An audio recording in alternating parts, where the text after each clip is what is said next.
dirigir à mesa e felicitar não só a primeira participação, que embora tenha sido mais reduzida, eu particularmente estava aqui quase uma hora a ouvir a professora sobre um tema tão querido, que é o início do nosso século XX, onde se vai confrontar uma série com a arte nova e a doença da arte nova, que é a tuberculose, por aí fora, a medicação, etc. Mas estamos aqui para também refletir um pouco. Eu começava precisamente pelo Rui, e desculpem-me tratá-lo já pelo nome, porque estamos quase em família. E uma das questões do perdão, eu não posso esquecer que um dos motes que está atrás da mesa, à nossa frente, é precisamente quem veio pela primeira vez transmitir um pouco essa ideia. Perdoai. E ensinou, a única oração efetiva é precisamente o Pai Nosso, e focado no perdão, no perdão, no perdão.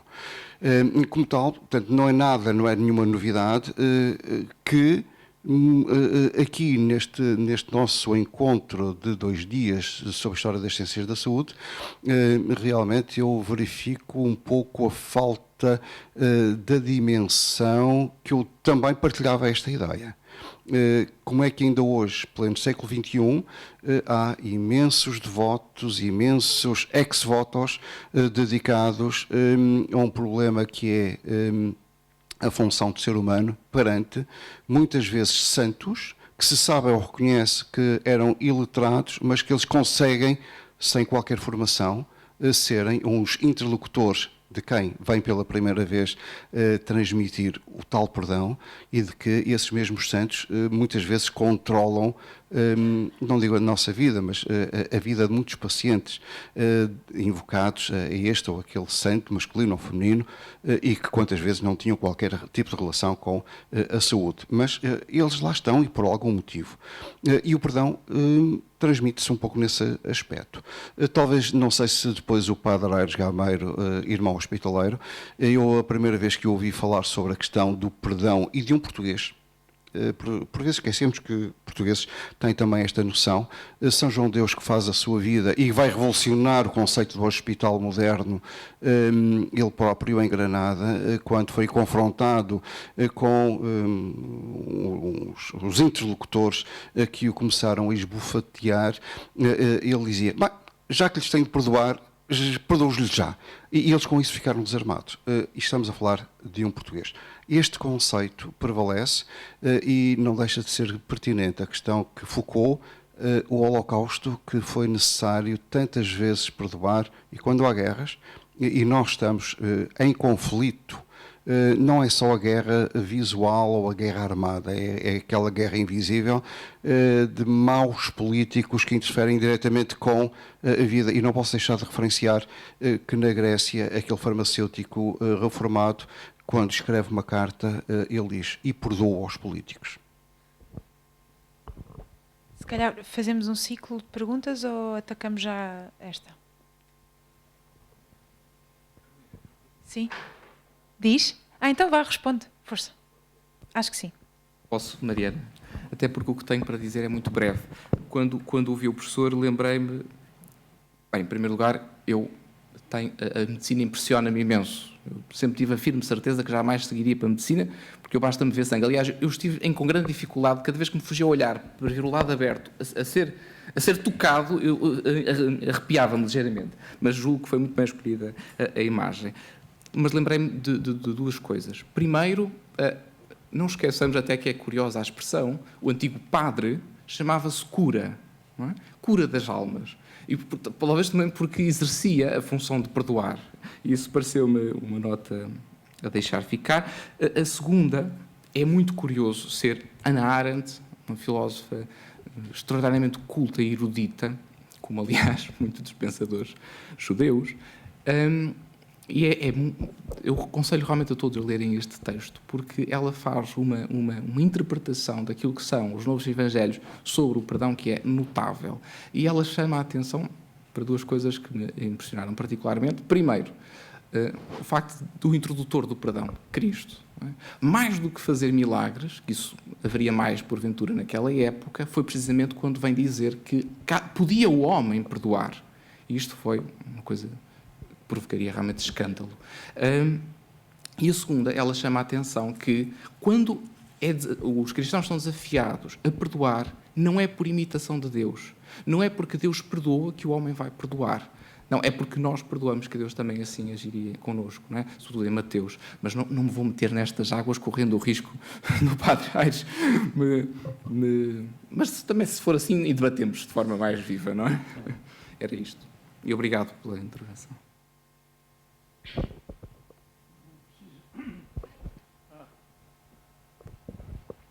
Bem, pois eu sou irmão de São João de Deus e tenho obrigação de conhecer um pouco a vida do santo que falou ali o Dr. Moutinho Borges.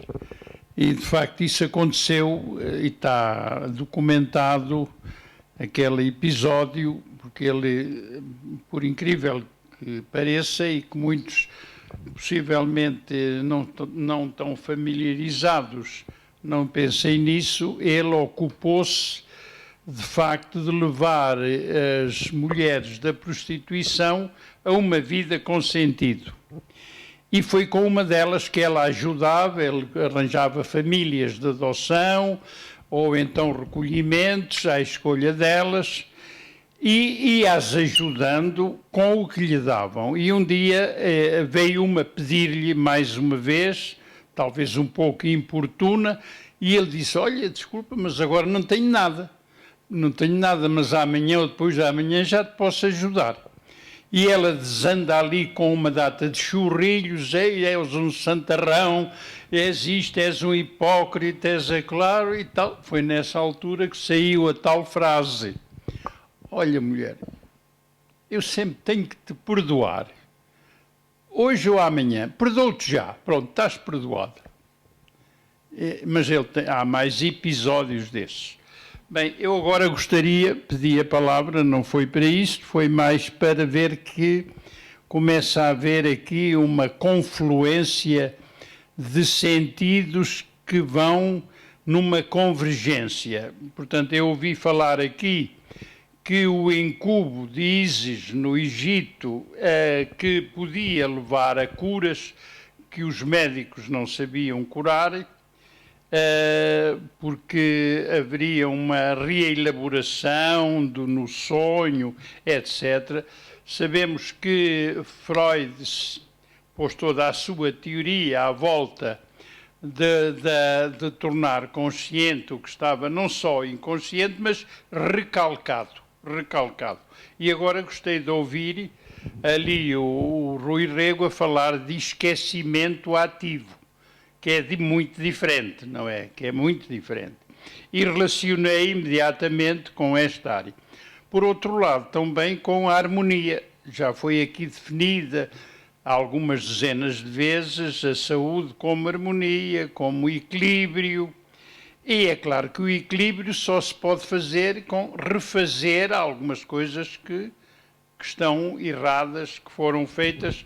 E essa frase que acabou de ser repetida: o que se fez fica feito, não se desfaz, mas pode ser reestruturado, etc. Portanto, a questão também se falou aqui do silêncio do corpo, mas mais no sentido de silêncio, porque adquiriu-se um sentido. Portanto, tudo isto me vem realmente como que confirmar que mesmo a questão da holística, não é? A chinesa também, aponta tudo para não se deixar nenhuma dimensão de fora. E eu penso que a nossa cultura continua a ser recalcante.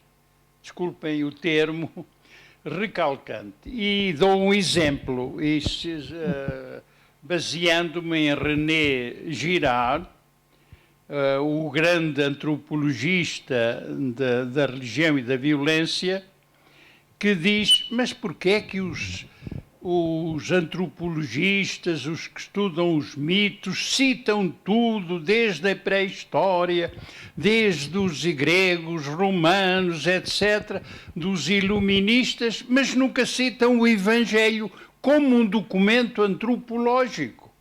por amor de Deus, pelo menos como documento antropológico.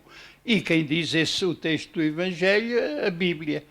Quer dizer, pois se não acreditam naquele outro valor transcendental, pelo menos considerem-no, porque é do que está mais documentado historicamente. Não há documento nenhum de Homero que esteja tão documentado como os Evangelhos, que tenha tantas edições críticas, tantos estudos, tanto isto. Pronto, eu fico por aqui. Obrigado. Agradeço, Padre Aires, muito obrigado. Eu depois vou pedir referências sobre São João de Deus, agradecendo o vosso contributo, que certamente vai servir depois para as minhas investigações. Retomando essa nota realmente de um esquecimento ativo, no fundo um acerto de contas que vai reestruturar aquilo que foi um passado, usando criticamente a memória, é a sugestão de Ricard. E isso é verdade. E aqui com isto vou passar para a Margarida, porque nós temos muita tendência para tentar curar realmente a doença e esquecemos o doente. Não só o professor de Lino ontem dizia isso, mas porventura esta perspectiva mais holística faz falta na medicina ocidental, e com isto pergunto se real... Força. Era uma questão... Isto. Realmente, isto é uma percepção ilusória que nós ocidentais temos de que há mais holismo no Oriente, e isto é apenas como aconteceu com Leibniz e muitas fascínios do Oriente, tudo o que é mau cá lá é ótimo, ou se realmente há esta preocupação holística. Eu continuo a achar que aquelas agulhas me impressionam imenso, mas força. A preocupação holística no Ocidente? No Oriente. Sim, há uma preocupação holística, porque, inclusivamente, embora eu não domine a esse nível, ou a tão fundo, os princípios, como eu falava há pouco, os princípios energéticos que estão na base de toda a parte do diagnóstico, do tratamento, tudo mais, derivam precisamente do taoísmo. Portanto, eles na China, os chineses, os orientais de uma forma global, mantêm aquilo que são os princípios, a parte filosófica, a teoria, portanto, e os princípios que estão relacionados com a filosofia taoísta, mas não só, também budista. Eu estou a falar da taoísta porque é daí que deriva a medicina tradicional chinesa, mas, portanto, é mantido essa teoria e vai sendo passada de geração para geração. Nesta altura já inclusivamente, já fazem o acompanhamento também científico, que aproveitam daquilo que o Ocidente já desenvolveu, e, portanto, começam, entretanto, também a conjugar, como nós aqui, numa perspectiva inversa, também vamos conjugando. Mas, portanto, a perspectiva holística eu falo como terapeuta, é integrar, basicamente, todos os aspectos, o máximo que nós conseguimos, porque nunca conseguimos todos, mas o máximo que nós conseguimos em consulta recolher do paciente. E ter em conta que o paciente pode ter vários sintomas.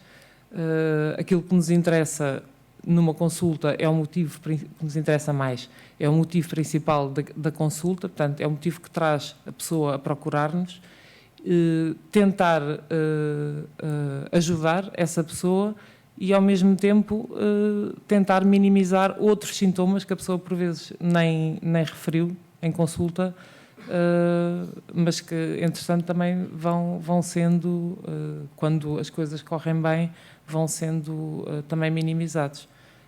É importante não só o ambiente em que a pessoa se encontra, portanto, o estilo de vida que leva, o local onde trabalha, onde vive, se é um sítio mais úmido, se é um sítio mais seco, a própria natureza do indivíduo, se é um indivíduo com mais tendência, e agora vou falar chinês, com uma energia mais yang ou mais yin, ou é um indivíduo mais irritável, ou um indivíduo mais preocupado, tudo isso faz uma diferença significativa na parte do diagnóstico, para além dos outros métodos que falava há bocadinho.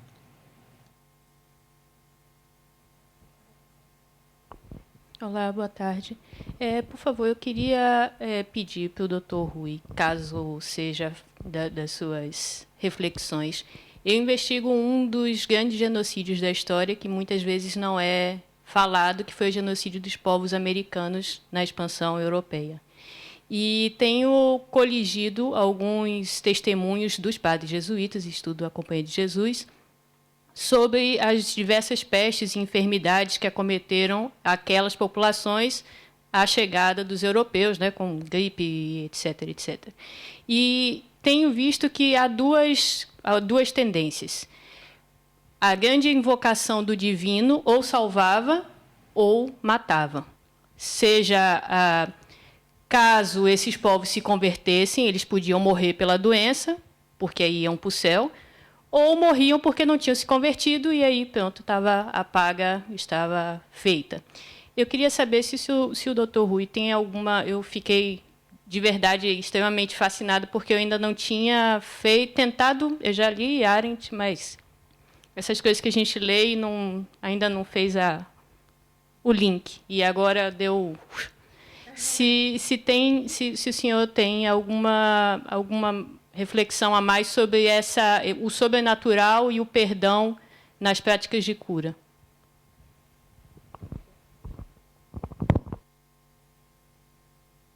Sobre o perdão na prática de cura e sobretudo, o destino da morte. Eu vou tentar...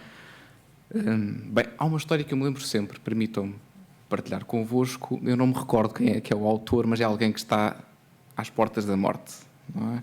E tem um padre no leito de morte a dizer: o senhor converta-se, o senhor converta-se, o senhor renega ao diabo, converta-se para obter o paraíso. E ele responde para o padre: nesta hora derradeira é melhor não fazer inimigos.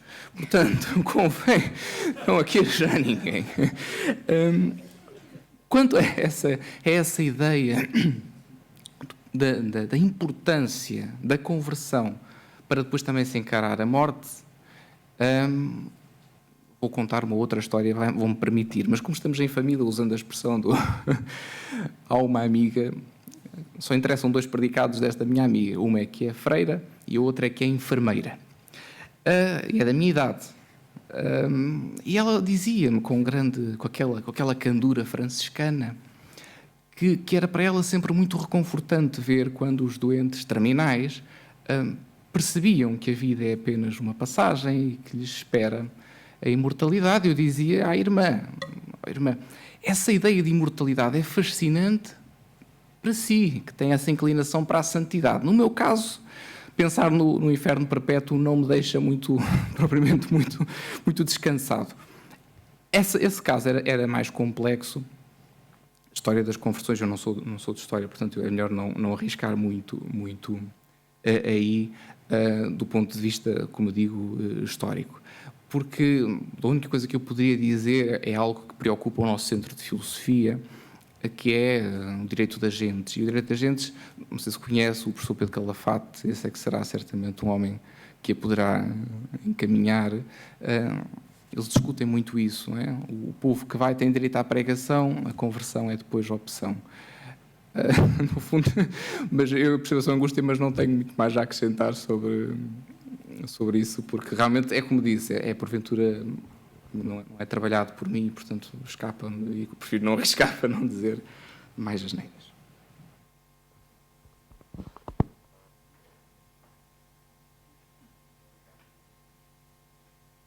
Mais alguém? Uma curiosidade?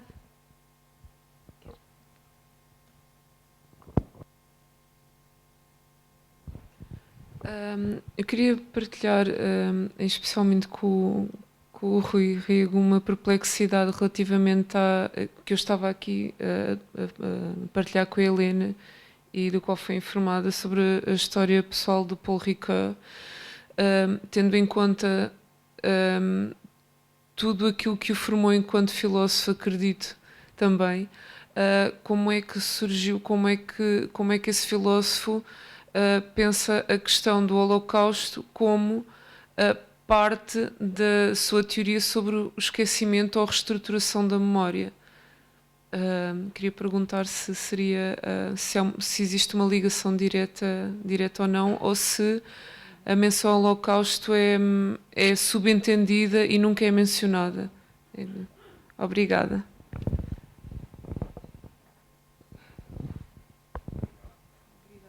Obrigado por mais esta questão.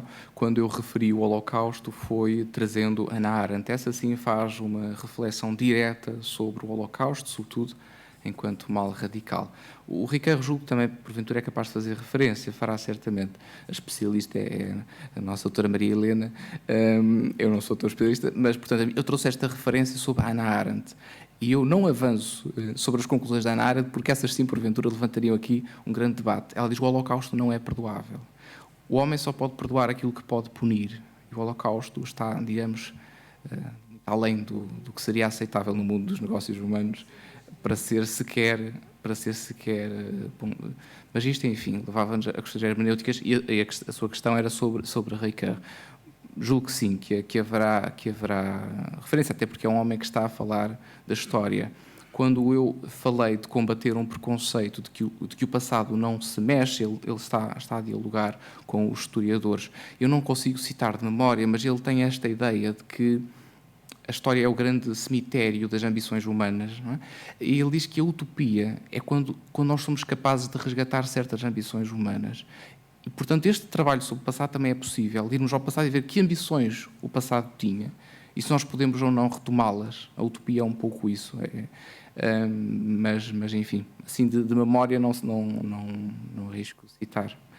Mas sei que ele fará essa reflexão certamente, porque ele coloca esta reflexão sempre em dois níveis. Primeiro, o nível individual e depois o nível da coletividade. E a narrativa é possível em ambas os níveis. É possível curar narrativamente em ambas, porque, aliás, a história é isso, não é? É aquilo que nós somos capazes de pôr em comum e de tolerarmos em comum em relação ao passado.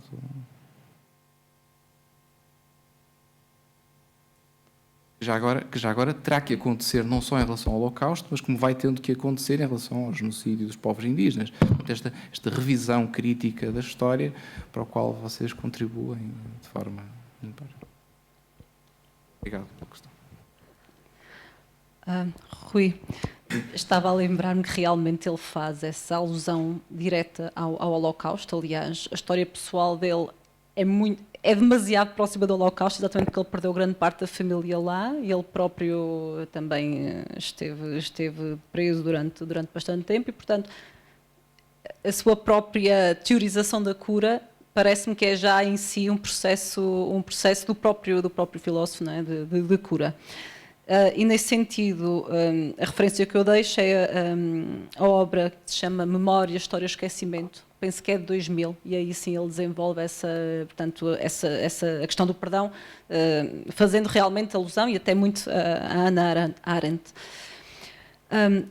Queria perguntar ao Rui, que está a ser fustigado nesta roda de perguntas. Ainda há pouco, penso que referiste na senda de Ricoeur que o perdão seria uma cura conceptual, foi isso que eu percebi bem? E se o é... Sim, é uma pergunta? Essa é a minha concepção, que há uma cura conceptual. Ele está preocupado em elaborar o critério da cura. Eu é que vejo na senda de Wittgenstein a própria filosofia como terapêutica, encontrando nestas ambições filosóficas de clarificação conceptual uma tentativa de cura diante de problemas, que são problemas existenciais, e no caso do Ricoeur, sim, muito premente. Okay. Pronto, e queria realmente dizer que se fosse a partir de Ricoeur, que isto seria uma análise muito superficial daquilo que a cura seria para ele, porque parece-me que holisticamente falando seria um processo que abarca mental, psicológico, mas também o campo já espiritual, não é? No fundo o que está em causa é uma ascensão do homem, é sair da lógica que seria a lógica mais imediata do, não é, tu fizeste-me e eu retribuo, ou se tu fizeste-me eu digo que não é possível, não é, dar-te o perdão, e é assim sair, dar estar num nível acima relativamente ao que seria essa retribuição imediata do estado das coisas. E nesse sentido passaria para a Margarida. Entendo esta noção de cura que vem da filosofia e que parece-me a mim que abarca tanto o homem na sua totalidade. Eu queria perguntar se na medicina chinesa, e embora antecipe mais ou menos a resposta, se podemos pensar a cura sempre como, ao mesmo tempo, atingindo 3 planos, que seria talvez o plano físico, o plano psicológico e o plano espiritual. Ou seja, seria possível curar um plano sem que os outros estivessem implicados? Pois, não. Os planos estão interligados. Aqueles diferentes níveis ou tipos de energia que eu falava há pouco são realmente vários, mas podem-se agrupar em 3 grupos. Portanto, a energia que é mais materializada, portanto, a energia quando está mais concentrada é aquilo que nós chamamos de órgãos e corpo humano, e depois a energia vai adquirindo, depois ou antes, estados mais subtis, portanto, em que está acessível na mesma, mas não se vê, não é palpável. A própria rede de meridianos que também falei, que cada um de nós tem no organismo, que são os tais canais por onde a energia circula, vários tipos de energia, portanto não se vêem, são anatomicamente inexistentes. Sabe-se que passam por ali, que têm um trajeto muito definido, mas a parte mental e espiritual estão envolvidas sempre. Nós a parte espiritual não aprofundamos muito, porque só quem é chinês mesmo e quem já nasce com estes princípios nasce e é educado nesta filosofia, acho eu, é que tem já algum domínio para poder fazer isso. Mas a parte mental, sem dúvida, a parte psicológica, para a medicina tradicional chinesa, a mente está alojada no coração e no sangue. Por isso é que há muitas semelhanças entre o Oriente e o Ocidente. Aliás, foram os jesuítas os primeiros tradutores do conhecimento oriental e da filosofia oriental e da medicina chinesa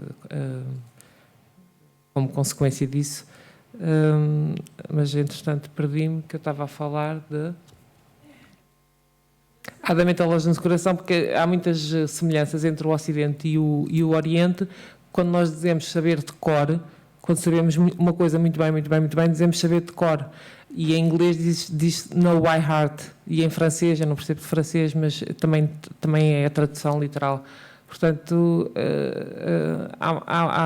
como também dizemos, por exemplo, nós na medicina chinesa, quando aparece um paciente em consulta que é uma pessoa muito irritável, cheia de cólera, não sei o quê, nós associamos imediatamente a um desequilíbrio de energia do fígado, porque é o sentimento, ou melhor, a emoção que está associada ao tipo de energia que está relacionada com o fígado, que é a energia madeira. Portanto, madeira é uma metáfora, não é madeira em si.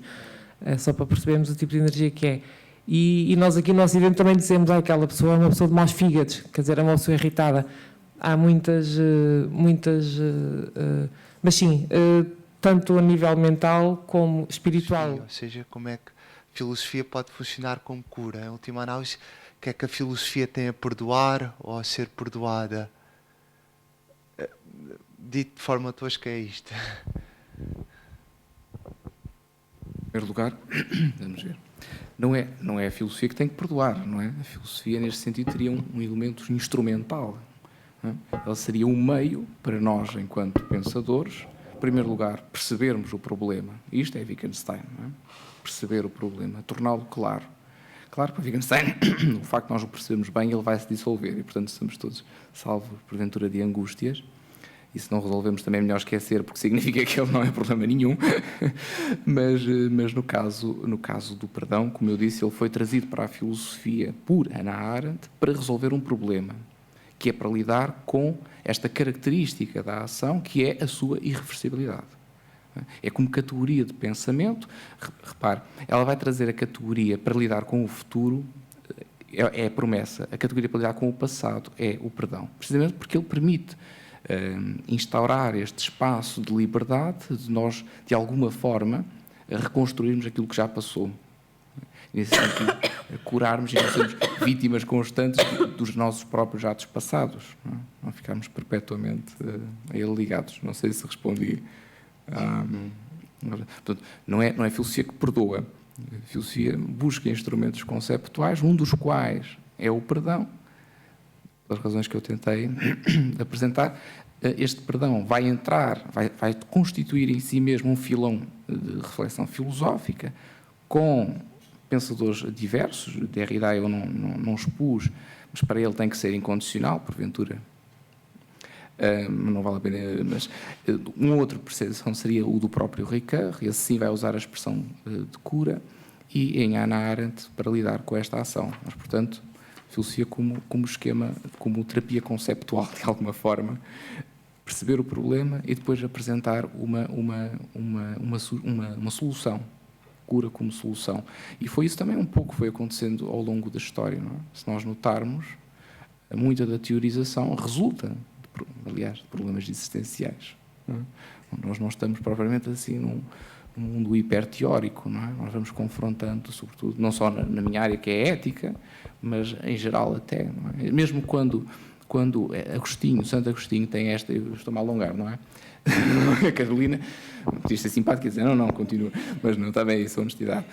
Quando Santo Agostinho pensa isto, ele pensa isto do ponto de vista metafísico, quando ele diz que o mal não tem realidade ontológica. Portanto, os próprios problemas existenciais levam-nos a considerações filosóficas nas mais variadas áreas, não só naquelas que têm ligação diretíssima com a vida, que seria no caso da ética, mas também do ponto de vista da metafísica, etc. Do ponto de vista da epistemologia, que ainda é mais escandalosa, não é? Porque estes princípios metafísicos de Agostinho, quando ele assume e depois vai para a epistemologia, isto depois dá uma confusão medonha, não é? A própria concepção que ele tem da visão, etc. Isto vai ser... Bom, mas não vamos alongar para darmos também a palavra. Espero ter respondido.